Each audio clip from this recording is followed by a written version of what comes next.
Shalom. This program is dedicated to the children of Israel. Our guests will be רינה ירשולמי, a theater director that her acclaimed production of Hamlet is presented now in Tel Aviv. We'll discuss the Tel Aviv productions, the Tel Aviv theater, the Haifa and Jerusalem theater, and of course the production of Hamlet and Wojciech under the direction of רינה ירושלמי. A young Israeli composer, 16 years old, Wורשאו, will be the next guest, and we'll begin with a clip from a special event that took place this weekend in New York. The Israelis will be watching it now in Israel.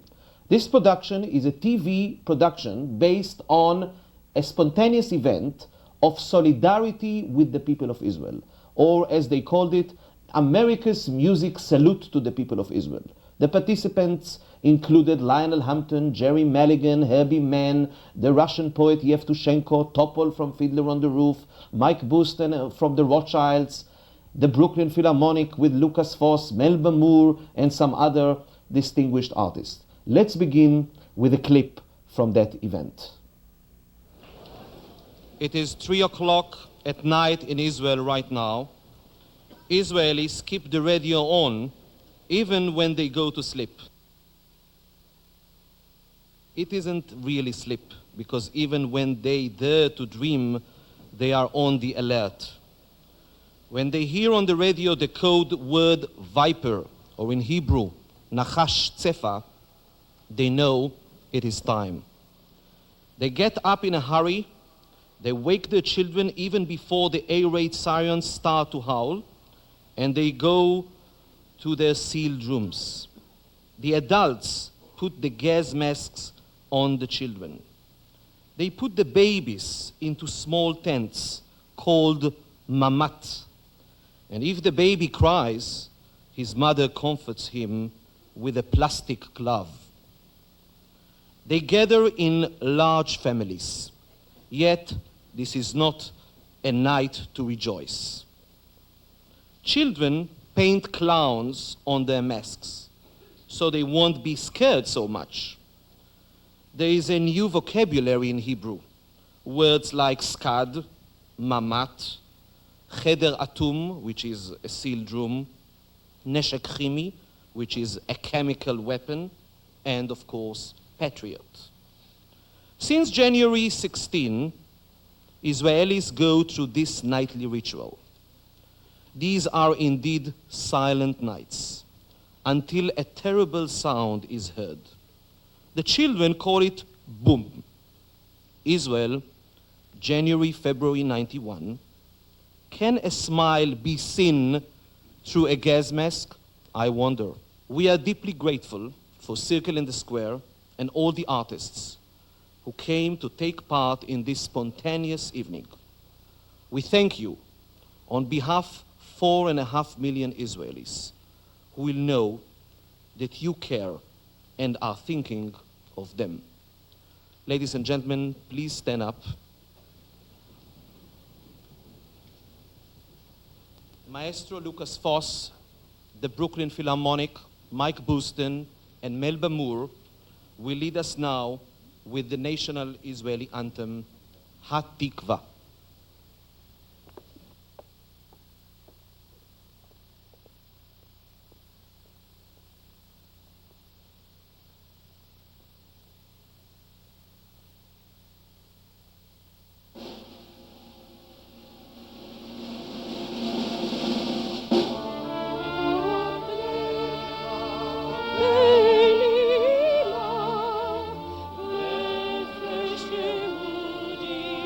Oh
We'll show you some other clips from that special event that took place in New York. And as I said before, the Israelis are watching it now in Israel. 2 hours of a TV production. רינה ירושלמי is a distinguished Israeli theater director. She came from Israel a few days ago, and she is our first guest in our studio. Shalom, רינה. Shalom, Noam. Your production of Hamlet, what's happening with this production now in Israel? Surprisingly enough, it's the only show that got permission to continue to perform because we originally insisted on a very small audience because of the nature of the production. And now it happened that it's the only one that can have that audience because of the security that is involved. So they are performing in a rehearsal space in the building of the Camry, and we changed the hours instead of evening hours into matinee, which is like 2 o'clock and then 5 o'clock. And I know the actors are very happy to have that thing. Otherwise, everybody's not doing anything and they just get very worried. I see. I heard that yesterday evening there was a performance, and they began at 6 o'clock in the evening, and around 8 o'clock there was an alert, Right. a siren. So, and I understand from my friends in Israel that they will change it again, and the schedule will be changed I guess again they and will again. play with the hours and just to see, but we cannot guess when Saddam decides to send a missile, if it's evening or morning, and I hope that slowly audience and the theater will accept the fact and stay within the hours that they insist on doing it. רינה, an Israeli production of Hamlet with Israeli young actors. What is the uniqueness of such a play and such a production? I think what is so moving to the audience and the actors is the fact that they can express in a beautiful written poetry the feeling that are involved in making a decision. Is it moral to kill? Or maybe you have to kill for whatever reason it is, but don't try to think of it as a moral act. Don't justify it. And you know that this is the major question in Israel, and a lot of time we try to convince ourselves that we're doing it under moral obligations. And I think the clearer we can be about it, it will be easier on everybody's heart. So the story is known and beautiful, but at the moment, because it's done with a young company, and because we have very few people in the audience and we can do it very intimately with the audience, that they have a chance to spend some time thinking about this issue. And it allows people to relieve of the tension. I see.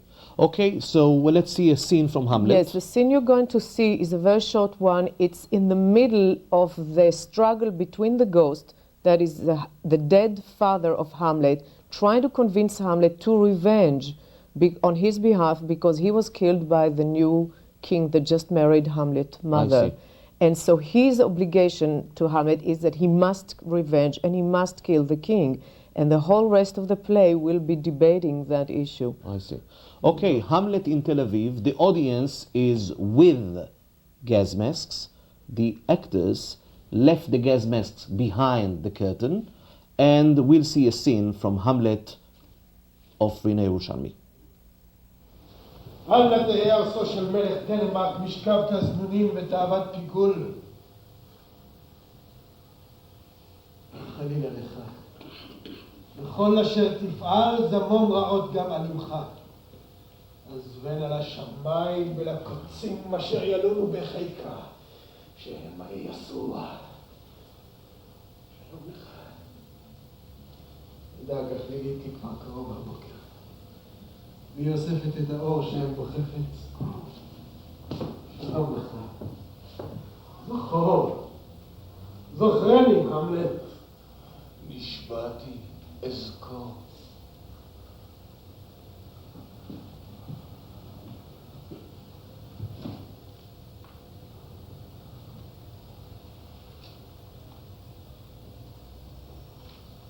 זוכרני, המלט.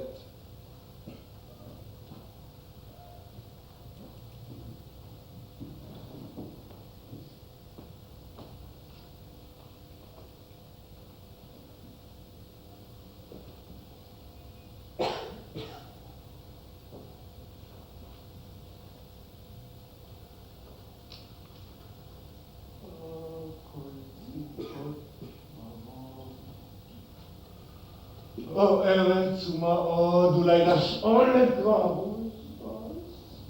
פסו בי, וגם אתם שיריי אל נא תרפו לפתע, חזקוני ואמצוני עוד. זוכרני המלך, כן רוח אומלל, כל עוד הזיכרון בקודקודי ישכון, רק מצוותך אליי תחיה בתוך מגילתו של ספר לבבי. אכן ידי שמיים, אוי אישה סוטה, סוטה! ובואי נבל שוחק, נבל ארור אכתוב לה למזכרת, כי יש ואיש שוחק, והוא נבל על כל מני נדע ודלמה מתתן הוא. אכן לא נלחם, עכשיו אל סיסמתי, נאמר, זוכרני המלט, נשבעתי. אזכור! ומחדם שהוא שיח.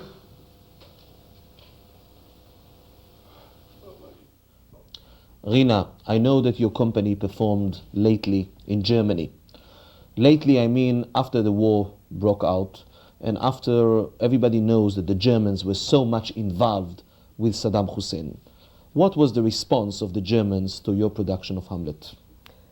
Well, it's a strange paradox altogether that we will come with a play in which we debate the moral issue of killing even one human being, and we will do it in Germany, in a city that was one of the centers of Hitler, and in a building that was built specially by Hitler to school children that later turned on to a theater.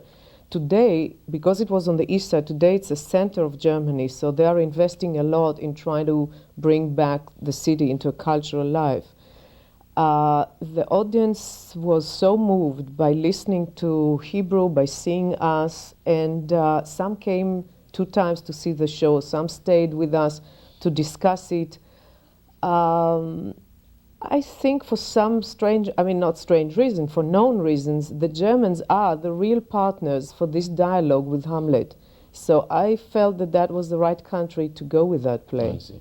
And I understand that your production will come over to America next year. We hope so. Yeah, to the Brooklyn Academy of Music, Yes. January 92. Yes. Now I would like to ask you, with your permission, a personal question. It's very well known that single women in Israel are under pressure now. They are alone.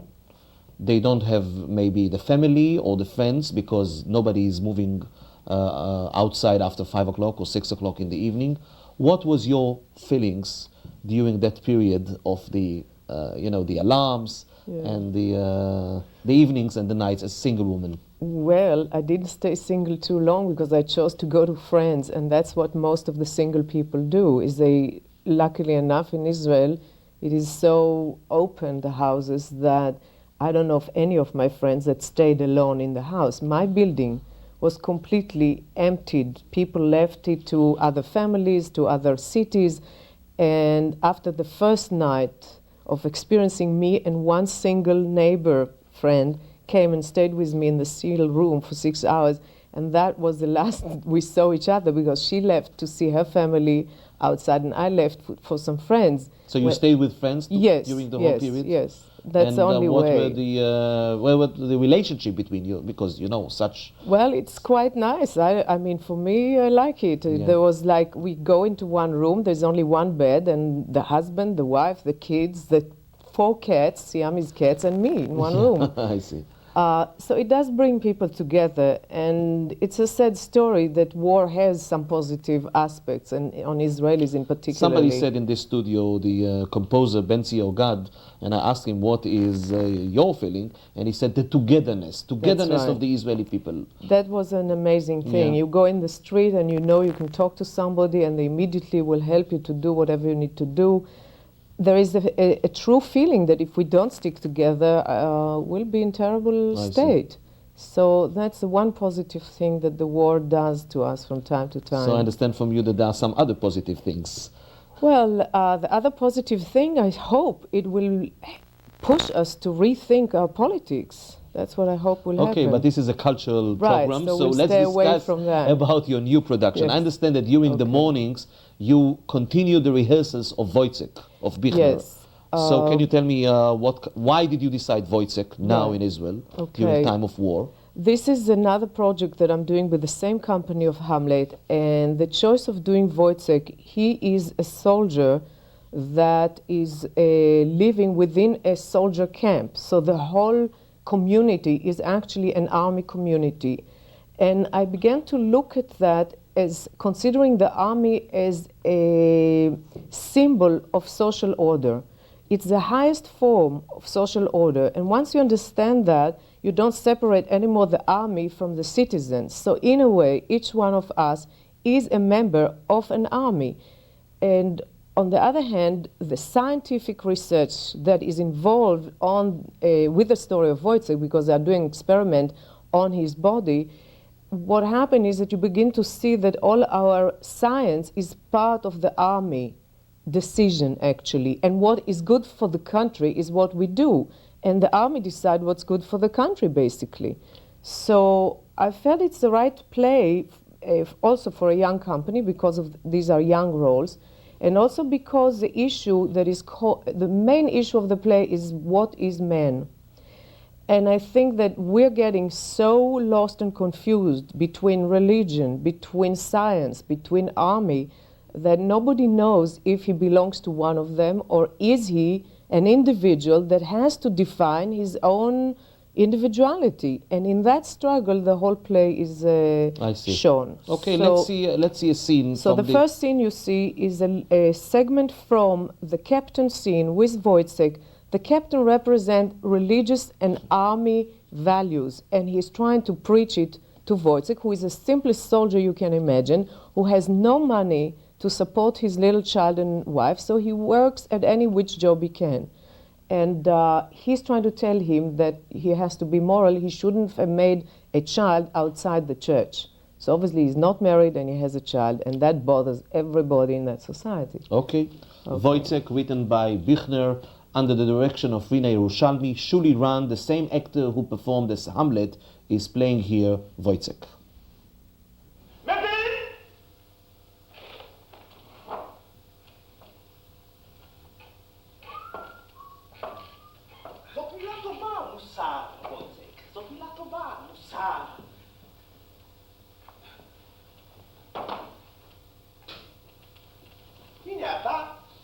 הלכת ועשית לך ילד ללא ברכת הכנסייה, כמו שניסח זאת הכומר הנכבד שלנו, ללא ברכת הכנסייה הקדושה.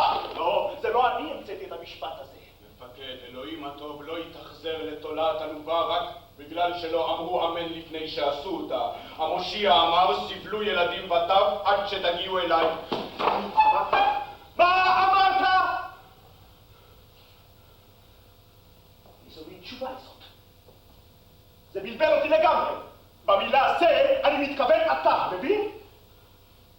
מבין? אנחנו עניים, אתה מבין המפקד, כסף, כסף. אם אין לך כסף אז לא יכול להיות לך מוסר כשאתה מביא מישהו כמוך לעולם. אנחנו רק בשר ודם. אנשים כמונו אף אחד לא יברך עליהם, לא בעולם הזה ולא בעולם הבא. אילו הגענו אי פעם אל העולם הבא, היו שמים אותנו לגלגל את הרעמים. אתה חסר ערכים, וojciech, אתה אדם חסר ערכים. בשר ודם. בשר ודם! הרי גם אני, כשאני שוכב ליד החלון אחרי הגשם, ומביט בגרביים הלבנים החולפים על פני המדרכה לכל הרוחות, וojciech. אז גם אני מבין מה זאת אהבה. גם אני בשר ודם, וojciech. אבל וojciech, ערכים! ערכים! גם אני בשר ודם. אבל אני אומר לעצמי, אתה אדם בעל ערכים! אדם הגון! אדם הגון!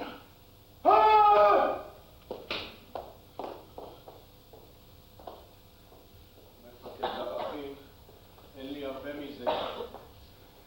אבל אתה מבין המפקד, אצלנו האנשים העניים זה פשוט מהטבע. טוב, אילו הייתי אדון והיה לי כובע, מקל ושעון ויכולתי לדבר יפה וחלק, אז בוודאי שהייתי רוצה שיהיו גם לי ערכים, המפקד. זה בטח יפה להיות בעל ערכים, המפקד, אבל אני סתם איש פשוט.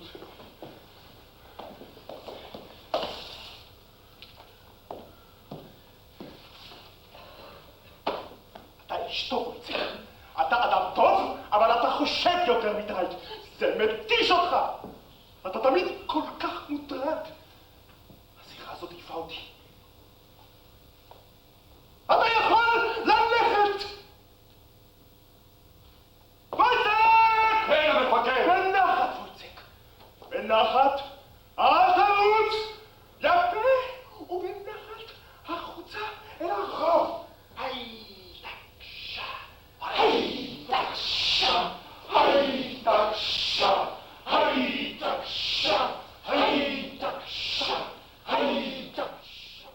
Rina, we saw just now a scene from Wojciech written by Georg Büchner almost 200 years ago.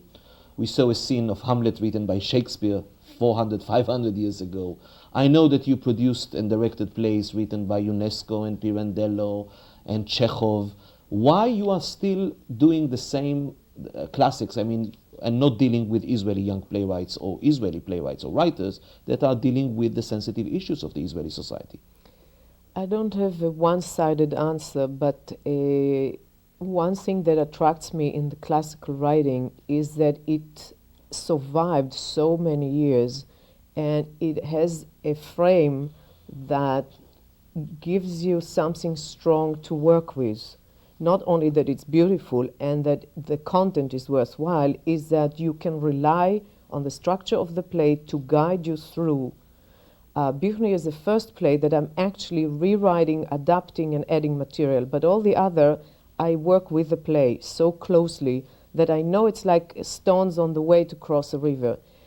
The Israeli playwrights, I think, still finding their way, even though you have Hanoch Levin, you have Yoshua Sobol, who are wonderful playwrights, but I need distance in order to create. And it's the first time that I'm proposing actually for the Camera Theatre to do Sobol's play. And what helps me now is the fact that I have for years worked outside Israel and removed myself from the Israeli society in some way that I can have a perspective which is a theater perspective as opposed to being documentary about us. I see. Your company is not connected to the establishment. I know that you did it in the basement of one of the culture centers in Tel Aviv, and Hamlet received the first award in the Akko Festival, but you produced it alone with some support here, some support there. Yeah. Why you are not connected to the establishment? Why you are working alone as soloists? It's the same thing. It's very difficult in a society like Israel to stay as an individual, remove yourself from being friends to everybody and see clearly what it is that you want to say to your best friends. And then you have to have a distance. Within the theater of the establishment, you have to create to some degree to the taste that they think the majority would like to. I feel that I have to create for my own taste, and then I can be open to everybody else. So I need the freedom, and the only way I can do it is if I'm outside. Luckily enough, now we are part of the Camera Theatre, but still on our own grounds, which is an unusual situation. You began rehearsals of Wojciech 2-3 months ago. Yes. And you stopped it and you came over to America to lecture in NYU, and you'll go back to Israel to continue. Yes. Do you think there will be an influence of the Persian Gulf War on your production of Wojciech?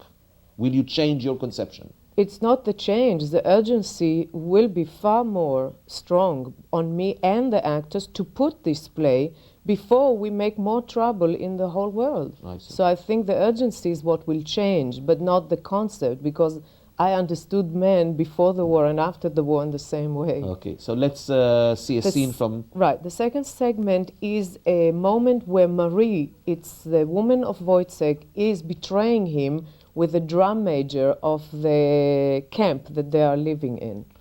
Okay, we'll see now another scene from Wojciech written by Georg Büchner 200 years ago. During time of war, Israeli actors are rehearsing, and I hope will produce the final version of the production in few weeks, few days, few months, who knows.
Rina, Wojciech in Tel Aviv, and what is your next production?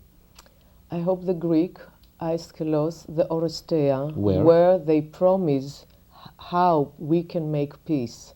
And that's really what I'm going to dedicate. In Israel you'll do it. I hope to start it in Israel and in combination with festivals abroad. And it's going to take me 2 years to prepare it because these are 3 plays, but it's worthwhile. Rina, thank you very much. It was a Thank great you. pleasure having you in our studio. Thank you very much.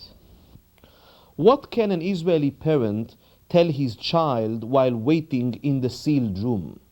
Perhaps he can comfort him with lines from a poem written by Yehuda Amichai, an Israeli father and poet. My son smells of peace when I lean over him. It isn't just the soap. Everybody was once the child with the smell of peace. To remind you, ladies and gentlemen, this program of Israel Culture Line is dedicated to the children of Israel.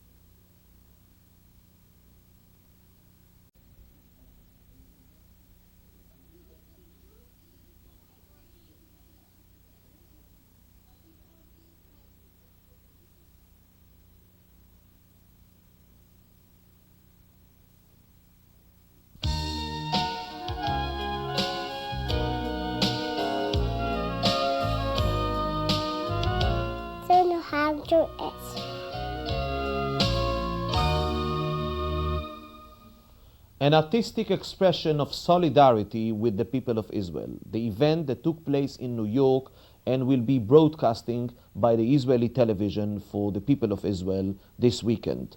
We'll see now another clip, Topol, the star of Fiddler on the Roof, television producer and director Clem Delesio.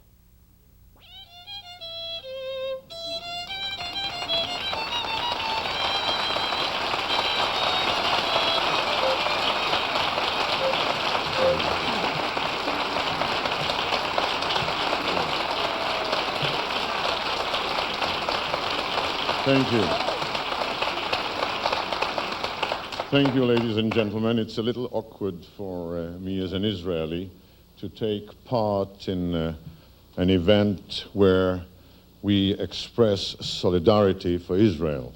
It's a little bit like expressing solidarity for myself, or to put it in other words, it's like for someone whose first name is Chaim to toast L'chaim. But I would like to take this opportunity, therefore, and express my feelings, and I'm sure that many Israelis, if not all of them, would join me in expressing my solidarity with the American men and women who take part in Operation Desert Storm.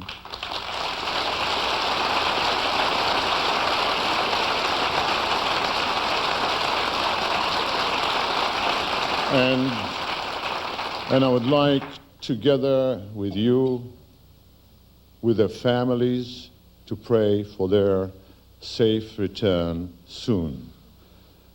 I would like to dedicate to those men and women a beautiful poem written by an Israeli poet.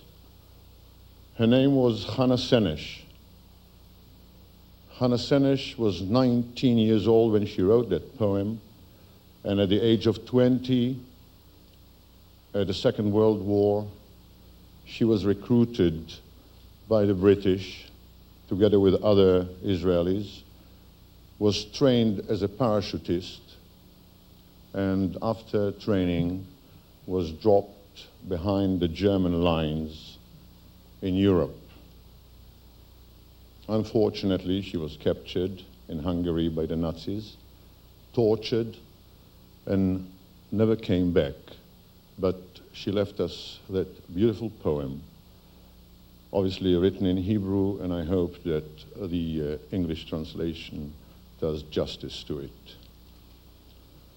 Eli, my Lord, I pray that it never will end. The sands and the sea and the waves breaking and sighing, and high over the waters the winds blowing free, the lightning and rain and the darkness descending, and ever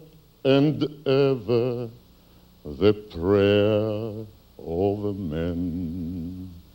Eli, Eli, shelo yigamer leolam, hachol vehayam, rish rush shel hamayim, berak hashamayim,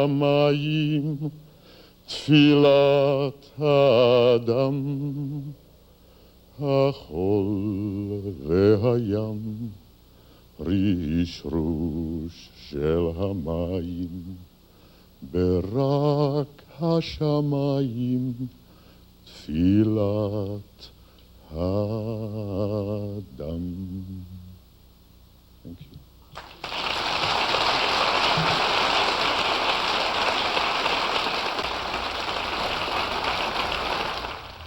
Our next guest will be Dlit Wורשאו, a young Israeli composer, 16 years old, and her mother, Ruth Wורשאו.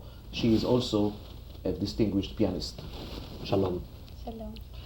Dlit, when did you begin to write music? In what age?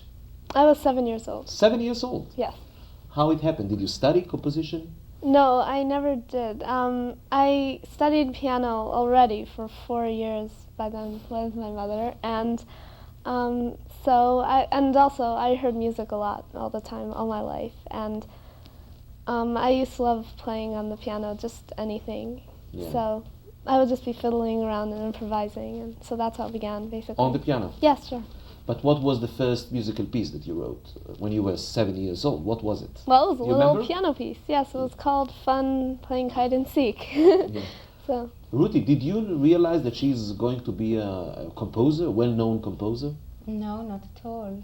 I just thought that I was very lucky as a musician to have a child that was interested in music. And no, I didn't think at all.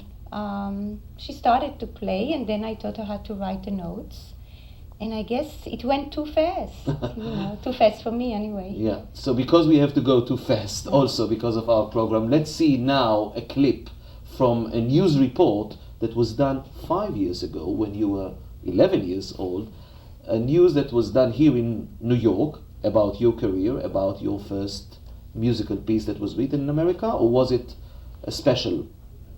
It was a second piece. It was yes, a second piece. One. Okay, so a news report about Dlit Wורשאו, the young Israeli composer.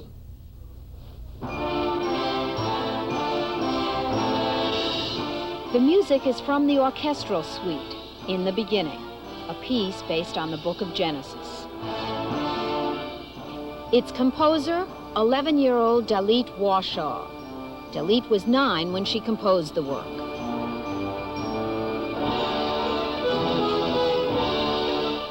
With the creation of the earth and its peoples come problems and a question.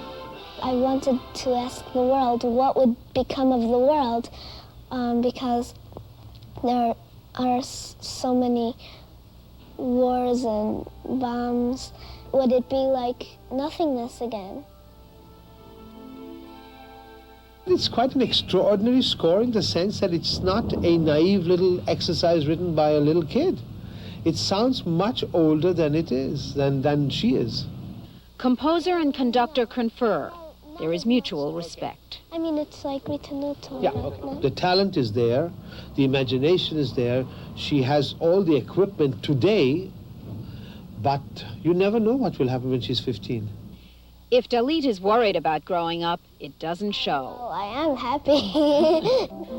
Music makes her happy, composing and performing it. Okay.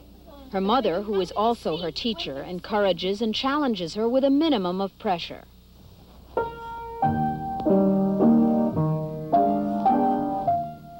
I just want a happy, nice human being. I think, what she does with her talents it's for her to decide. The pressure is really on mother to make sure she offers her daughter every opportunity, while at the same time allowing Dlit the freedom to choose her own path. Dlit has never studied composition. Hers is a natural talent unfettered by formal education. When I have an idea, when all of a sudden it pops into my head, it's sort of fun because I want to get as much out of my head as possible. When there are no ideas coming into my head, I'm like, come on, let there be ideas coming into your head, Dolly. I really get very frustrated. She has the exuberance of an 11-year-old and at times the wisdom of an adult. Her dreams are supported by determination and drive. Her talent backed by a clear-headed and much to be admired philosophy. Once I write a composition, it lives forever in the world. So I don't really care for fame that much, as long as what I do stays. Betsy Aaron, ABC News, New York. Dalit, how it happened the first time, your connection with Israel? Who was the first Israeli conductor or musical director to discover your talent and to get in touch with you? Well, Zubin Mehta, he conducted the same piece with the New York Philharmonic before, and I think you know better, seriously. Yeah, I think you know better? tell. Okay, maybe you know what happened behind the curtain. Well, yes, well, he saw the score in New York and he played it here. And then he said to Dlit that he would like to conduct it with the Israel Philharmonic. And we went there, and actually he made a wonderful surprise. That tape that you see was not a young people's concert, but he actually played it in the evening performance. Yeah. He substituted a piece, so it was very nice. And at the same time, since my family lives in Haifa, and my father was very sick, and Dlit wrote a piece for him, Stanley Sperber of the Haifa Symphony decided to open the season with that piece. Yeah, I remember that time we lived in Haifa, and I remember the articles and the promotion that they did because it was the beginning of the season. What was that musical piece that you wrote for the Haifa Symphony? Well, it was called In the Beginning, or Bereshit, and it was about the world's creation. It was divided into 8 parts, each part for chaos, tohu vavohu, and each day. And I also, it was dedicated to my grandfather. He was dying, and I was praying for him in a way by that piece. I don't know, I put my soul into that piece. I was sort of praying also for the world. I put in a message at the end. Like the tohu vavohu also stood for war and atomic bombs, and as I was talking before, maybe 5 you were years like ago. a prophet, now we are in a time of war. Who knew that time 5 years ago? Well, it happens all over the world all the time. I see. Okay, I understand that we have a clip that was done by somebody who is not professional, but also, but somebody who did it. Mm-hmm. Who was it? It happened to be my sister. She was sitting in Israel in that evening concert. In the Haifa Auditorium? No, that's from Tel Aviv. From the Man Auditorium? Yes. Okay. In Heichal HaTarbut. Okay, so we'll see now a clip from Bereshit, In the Beginning, written by Dlit Wurso.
Dalit, Bereshit was written based on the Bible. It's a theme taken from the Bible. Did you write Oh, some? yes. Did you write some other musical pieces based on themes from the Bible?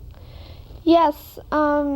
At that time, I was really into writing. I was writing Jewishly for the Bible, and Yes. well, I still am. But and the next piece was it was based on. Oh, well, it was about the conflicts between Cain and Hevel and other brothers in the. I see. And Conflicts between brothers and Exactly. sisters and Yeah. in the family. and then I wrote Ruth, Yeah. which was premiered by the Israel Sinfonietta. In Beersheba, Yes, under the direction of whom? Giselle Bendar. An Israeli conductor. Yes.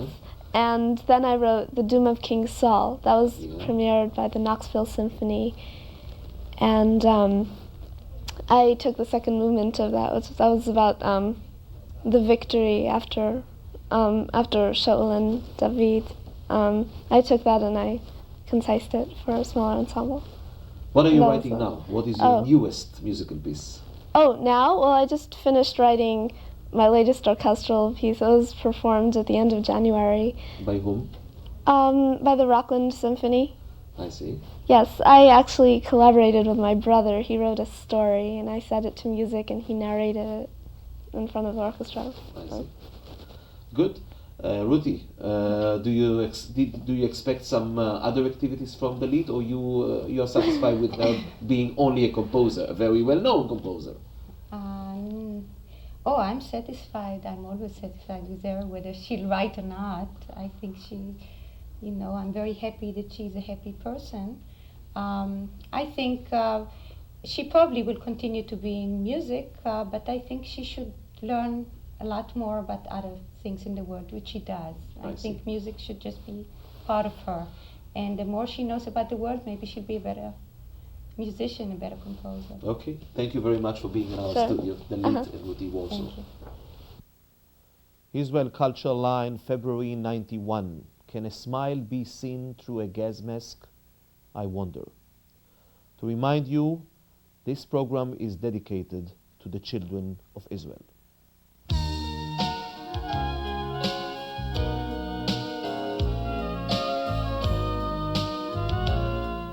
Have to